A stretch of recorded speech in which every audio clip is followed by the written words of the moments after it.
Hello and welcome to Leviathan News. Today we are joined by Dr. Mark Richardson, who is the product lead of Bancor, and he is here to follow up on a story that we were talking about last week, and that is the deployment, or at least the voting of Carbon, which is happening right now in the Bancor snapshot. So, Mark, welcome to the show. Thank you so much for having me. Yeah. So, first of all, what is Carbon, and what does it mean for Bancor? Sure. So, Carbon is a new trading protocol that is essentially allowing users to determine their own specific price ranges to both buy and sell tokens, which is quite radically different from other offerings in the DEX space. Carbon is actually an anagram of the word Bancor. And in a way, it kind of symbolizes, the way that we are reapproaching our approach to on-chain liquidity. But Carbon is the flagship offering of Bancor, and we are looking to make it sort of the centerpiece for the products that we've built. So, what has gone into bringing Carbon to where it is now? I see that it's a fully developed product, and this vote that's happening on Bancor snapshot forum right now is about its deployment. So, can you walk us through what's led up to now? Yeah, absolutely. So essentially, the snapshot vote right now is sort of the wrapping up about 8 months of work. The specific proposals that are currently being considered are really just about making sure that we've got the DAO's blessing to launch Carbon on Ethereum mainnet, and also the specific implementation of various features inside Carbon. So this includes, how the system is monetized from both the maker fee and the taker fee perspective, whether or not the maker fee is going to be a part of the original implementation when Carbon goes live, as well as kind of establishing the DAO canon with respect to how it's governed. The process for going from the initial conceptualization to the actual smart contract realization of Carbon has been fairly long. It does borrow from what I would say is has sort of become canonical concentrated liquidity implementation. So, the general idea behind augmenting a traditional bonding curve in order to produce, an enumerated price range between specific price levels. But Carbon is very different in the sense that the way that it trades is completely unidirectional, and also that the buying and selling components of the liquidity curve are asymmetric on Carbon, whereas they are symmetric on every other concentrated liquidity protocol. So there has been a huge amount of work that went into, one, establishing whether or not the concentrated liquidity equations that describe typical concentrated liquidity AMMs can actually be used in this context. And then two, making sure that there is a relatively straightforward, lightweight, and gas-efficient way that those can be implemented to achieve the sorts of results that we're trying to produce. So it was, it's difficult to go through exactly how we ended up here. The invention disclosure contains, for example, more than 300 equations in it. The white paper and the light paper are not necessarily, light reading. But I do refer your listeners to those resources if they want to understand precisely what the research trajectory was from the initial concept through to the mathematics and smart contract realization for the product. So I think it would be really interesting for you in a moment to talk about what user experience is like and what all of this just means, and why you would use this and what Carbon allows. But before you go there, can you just is this building on top of the Bancor protocol? Is this an independent thing that is going to replace the Bancor protocol as the flagship? Can you just talk about the lineage from the Bancor that we all know from like years and years, which means a lot in this space. So yeah, can you talk a little bit about that? Yes, absolutely. So yeah, Bancor invented the concept behind automatic market making. And so with Bancor version 1 and the Bancor formula, we introduced the idea of bonding curves and the idea of having essentially a prescriptive trading strategy that allows liquidity within a centralized or within a liquidity pool, a central liquidity pool, to rebalance itself according to some set of formulas. The purpose of the AMM was not to be a financially performant vehicle, right? It never was. The whole idea behind an AMM was to make tokens liquid. When we started Bancor, it was a permissioned exchange, right? It was completely regulated. If you wanted to start a liquidity pool with us, we would send you the forms and you would fill them out, and it was a completely different process to what I think a lot of people experience now in DeFi. And that was fine back then, because the idea of having users, like individual users, contribute liquidity to a smart contract system was insane. Especially in an AMM context where these things seldom make money at all. And the reason why someone was to contribute liquidity was because they themselves had just established a token for the first time. So really, the AMM was invented to answer a very specific question, which was, how do you bootstrap the crypto economics of a token project when no market maker will ever allow exchange between your token and any other token?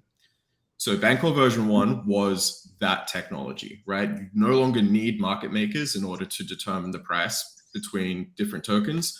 We instead will provide a smart contract system that does that for you.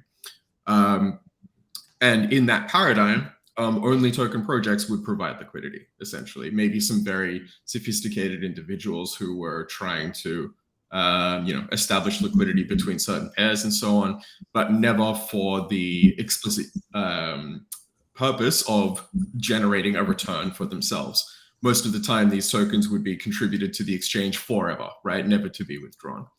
And that was perfect, right? If you are a brand new token project, you wouldn't ever really want those tokens back.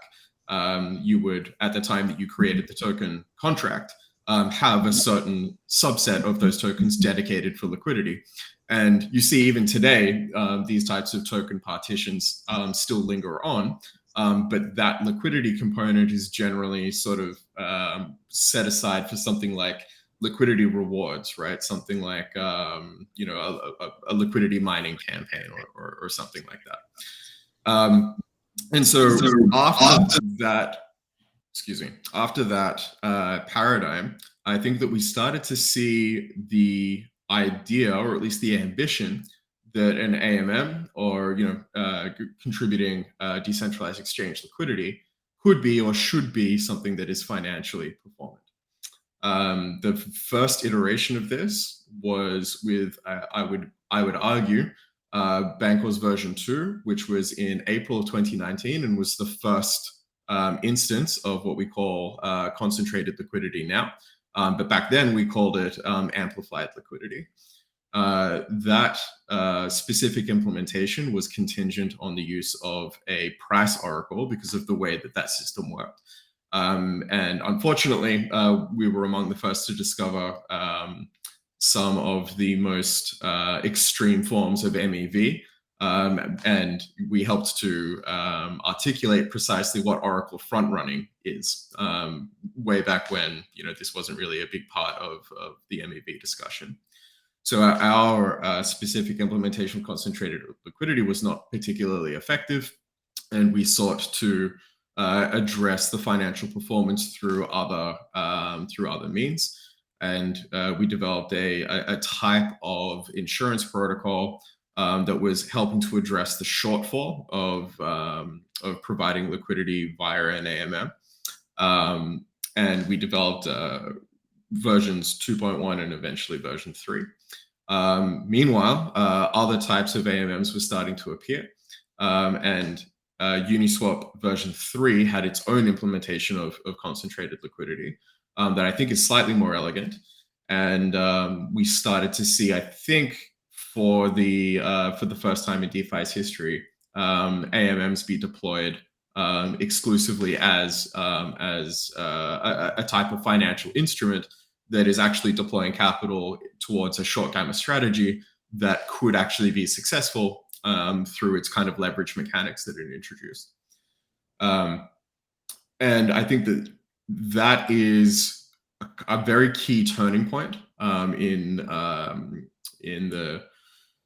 the history of AMMs, because we now started to see that you could develop these protocols in such a way that people with sufficient knowledge could use them to be to be a type of option, right? They could use it to achieve something in cryptocurrency financial markets the same way that they might be able to use other financial instruments in traditional finance to achieve a similar purpose. So what we have done with Carbon is to kind of continue that trajectory by completely walking away from our original mission statement, which was to support token liquidity across cryptocurrency. I've said in a few other interviews that I think the last year has really kind of cost me my altruism when it comes to our responsibility towards token projects. I no longer feel like yeah, exactly. I no longer yeah. So Dr. Richardson, I have a question. You know, a lot of this, like where we're going towards, right, is that we're getting towards the separation of liquidity provision, where it's tending towards this professionalization in the market making space. And on the retail side, a lot of users are using aggregators more than they're using like the individual interfaces. So Carbon would be one of those. Carbon would be a part of those aggregators, right? So what is Carbon going to offer? So just assuming everything's put in together, like what is Carbon going to offer both for liquidity providers and then also people who are making trades that would make it different than what they're using now in a positive way? Yeah, so in general, no one should perform a trade via any interface other than an aggregator ever, right? If you're using Uniswap V3 interface to perform a spot trade, you're making a huge mistake.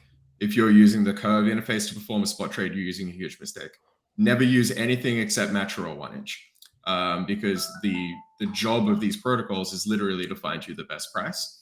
And if you're using any exchange that only knows about it itself, then you are leaving money on the table. And in a way, the arbitrage networks are going to take advantage of your mistake every single time. So generally, my advice, this is true for Carbon as well. If you want to perform spot trades, never do it via any protocol's front end. It's really the liquidity provision component that is going to change specifically what it means to be trading. So I actually don't like the term liquidity provision anymore. I consider everyone that has added tokens to Uniswap V3 and will be, adding tokens to Carbon to be traders, right? They are explicitly taking part in a very specific type of trading strategy. And where Carbon differs from Uniswap is that it no longer requires you to be taking a short gamma strategy or a mean reverting strategy. So on Uniswap V3, you are constantly forced to buy and sell your tokens at the same price. So for example, if one of the analogies that I usually like to use is to consider yourself in the position of like a pawnbroker who might have purchased a Rolex or something from someone off of the street for $10,000. In the Uniswap case, you are forced to sell that Rolex back to the market for $10,000, right? That is the way that pricing algorithm works. Whereas on Carbon, if you buy that Rolex for $10,000, it's your prerogative to determine what price you want to sell it back to the market at. So if you buy it for $10,000, you can now sell it back to the market for $20,000. And that is the major difference in the trading strategies between Uniswap V3 and Carbon. Yeah, because when you're a Uniswap LP provider, you're essentially selling options, right? You have your two strike prices. You're essentially entering into a strangle of some sort, and you're collecting the theta essentially in this perpetual product, right?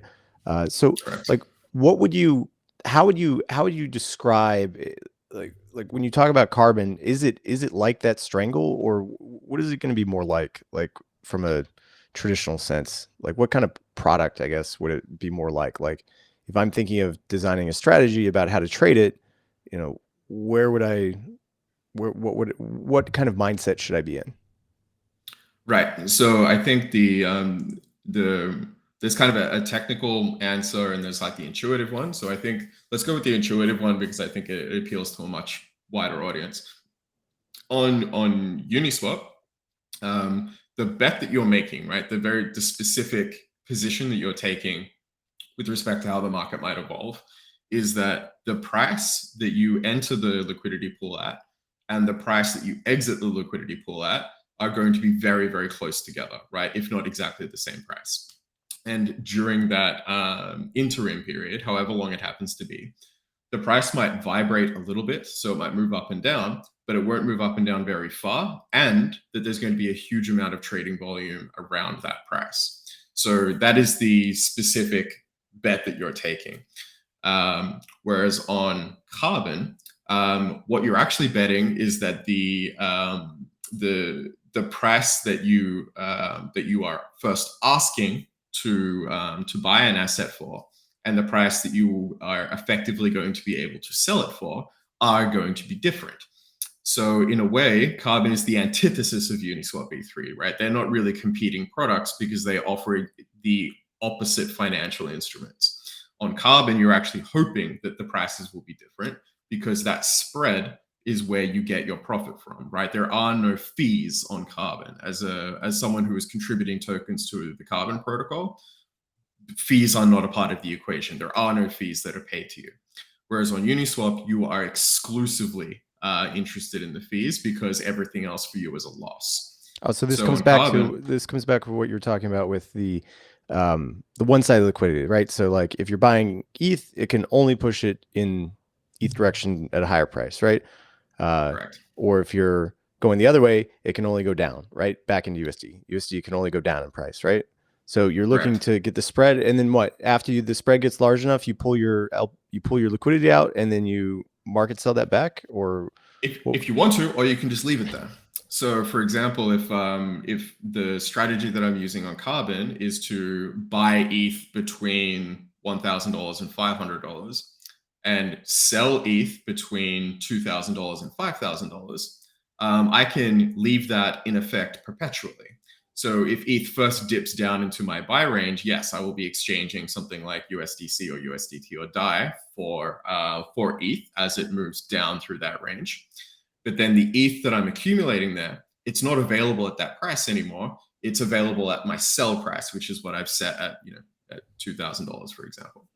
And then as the price moves back through that other range, I will be relinquishing it back to the market at my new price. And that will replenish my cash reserves, right, back at USDC and DAI. And so as I move between these price bounds, I will be constantly cycling my cash back into the risk, which is in this case ETH. And then as the price moves up, I will be cycling my risk back into cash. And so as long as the price keeps moving around between these two bounds, I can keep this strategy moving forever if I wanted to. So the only time that I have to withdraw my liquidity is when I decide I no longer want to, I no longer wish to trade within these bounds. But I don't necessarily have to do that. If I wanted to change the way that my trading strategy is operating, unlike other concentrated liquidity implementations on carbon, I can simply change the parameters of my individual liquidity position. There is no need to withdraw tokens and then put them back into some other range because the strategy that I have that belongs to my address is uniquely defined. Carbon is much closer to being eBay than it is Uniswap. Okay, every user has their own eBay store, and the tokens that they're selling are just a part of that. The product that each user is parting with. And so if I wanted to change the price that I'm buying or selling something for, it's literally as easy as just changing the number that's printed on the website. It's not a matter of changing the position of those tokens inside some grander smart contract implementation. So it's much more discrete. And in that sense, Carbon is not aggregated together. Users have their own liquidities. It's not pooled together or aggregated in any way. It's very interesting. I like the idea of it where there are no fees. There's just the spread, and essentially, like, as people buy more ETH, right, you end up with more USD, and if the price comes back down into your USD range, you'll sell in your USD range, right? But when it's in the middle, it doesn't make any fees, right? So you're essentially okay. So you're sacrificing that kind of like short gamma that you would have in the middle for having better optimization at the, I guess, ends of your standard deviation distribution. Exactly, and if you put yourself in the position, I think, of most people that are actually trading regularly, that is precisely how they think. Right? If you have bought ETH at some price, it's to sell it in the future at a higher price. Whereas when you're in a short gamma sort of thing, now you're in the mind, you've got to put yourself in the position of a much more sophisticated individual, right? Someone who probably does make markets for a living and understands how to maintain that bid-ask spread. But for day traders or even just hobbyist traders, I would say it's a much more intuitive economic primitive to say the only reason I'm buying something at some price is because I have the expectation that it's going to improve in price in the future. And it's just interesting that we've gone so long in DeFi without an instrument that allows you to do that. It's really interesting stuff. I know Garrett had some ideas that he wanted to talk about. Oh, yeah. I was just interested in doing a bit of a after-action review on lessons learned from Bancor V2, because during the kind of market turbulence, like a lot of people were in Bancor V2 expecting impermanence loss protection, and then that kind of disappeared, right? So like, what risk factors might people want to be aware of if they're looking into Carbon? Yeah, well, so the impermanent loss protection mechanism, which, as you've pointed out, was retired in spectacular fashion in June of last year. I can talk about that just quickly. One of the things that we didn't anticipate, I think, was the enormous risk that protocols take on with whale accounts. So we didn't realize it until it was way too late. But something like 60% of the liquidity on Bancor was either owned by 3 Arrows Capital or Celsius. And they withdrew everything all at once, and this had, the impact of trying to cover the impermanent loss on such huge amounts of liquidity as your own liquidity is shrinking at the same time was completely untenable. And this is one of the things that completely disrupted the system. I'd say that the lessons that we had learned there was it's probably not certainly there is no appreciation for trying to address liquidity problems. Users, like in DeFi, don't really have any, they don't value, token liquidity in the way that I think project developers and token founders do. And if you are trying to build a product for, regular users to interact with, it needs to be something that they can use selfishly motivated, right? Creating something that is, for the good of the industry, or creating something that is kind of providing a backbone with respect to token liquidity in certain projects is not something that regular people get excited about. So I'd say that was a big lesson, right? That we do kind of need to grow up away from, the early token economies on chain and start moving towards something that actually has an end user use case. That was a big component. Dr. Richardson, can I ask you this?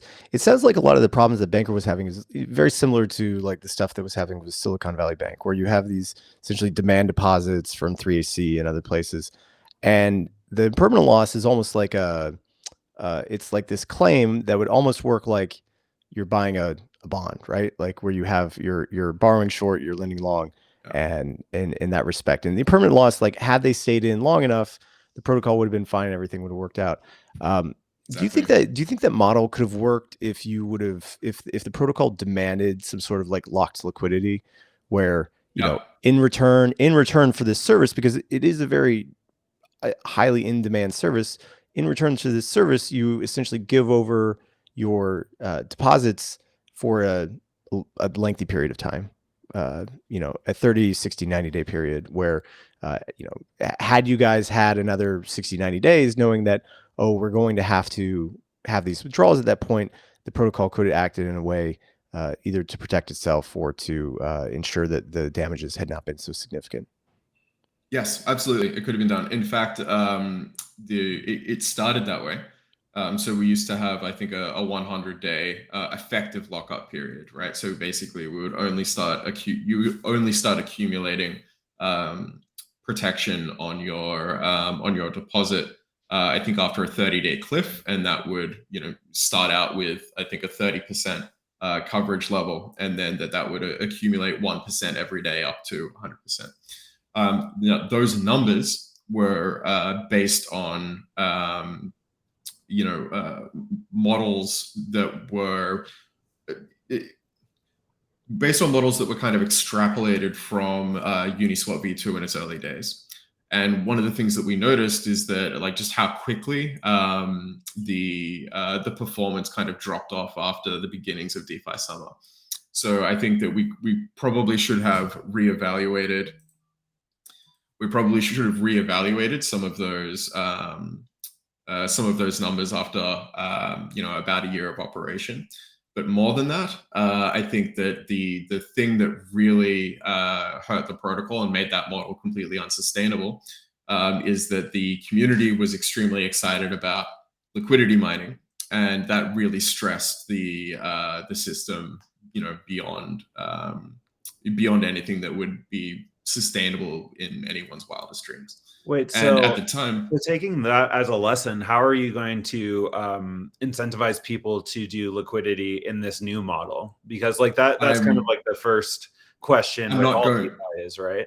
Yeah, I'm not incentivizing anyone. I think I'm now of the mind that if you have to pay someone to use your protocol, you need to invent a better protocol. So, okay, so yeah, and so the idea that in order to get like liquidity on Carbon, people just need to understand that, like, in order to enter and exit at the prices that they specifically want, like, this is a tool for them. And like maybe it kind of doesn't necessarily work through aggregators, at least in the same way on the posting offer side, right? Yeah, I think that yeah, it is. Use of the protocol needs to be self-motivated, right? Mm-hmm.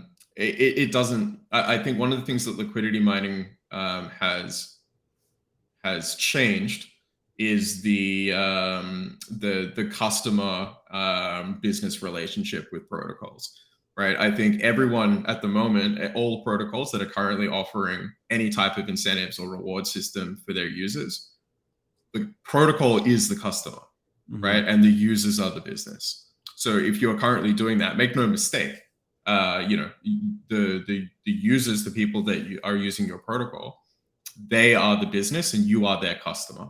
And there might not be a good reason for your protocol to exist.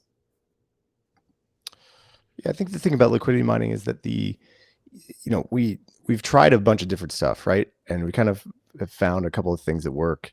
Some of the larger protocols don't need it now. You know, it's a nice bootstrapping technique to get users into your system and to try things out. Because it's hard. I mean, it's very competitive out there. Very, you know, everything's PvP. And so your model has to work really well.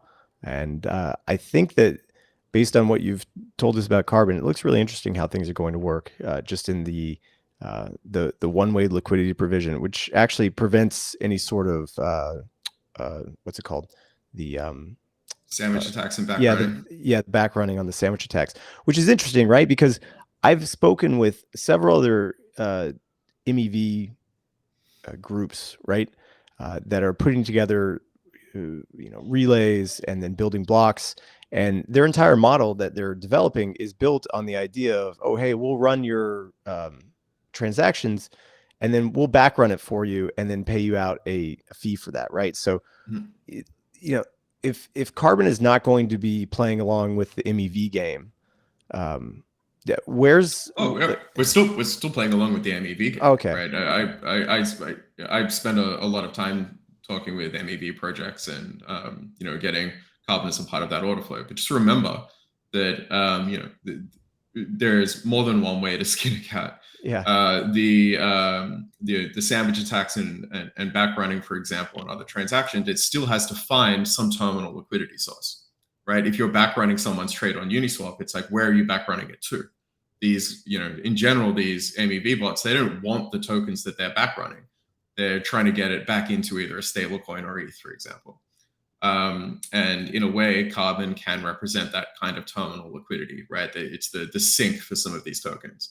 So as soon as there is a price differential between one of the orders on Carbon and Uniswap, for example, there will be an MEV process there that is going to backrun that transaction, but they will be swapping those tokens that they get out of UniV3 into Carbon and retrieving the tokens from the other side.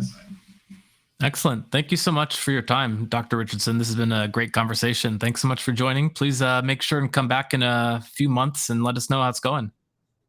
Yeah, well, we're launching just this week. We're only a couple of days away, so maybe I'll talk to you even sooner than that. Great. Yeah, great. Thank you so much. Thank you so much.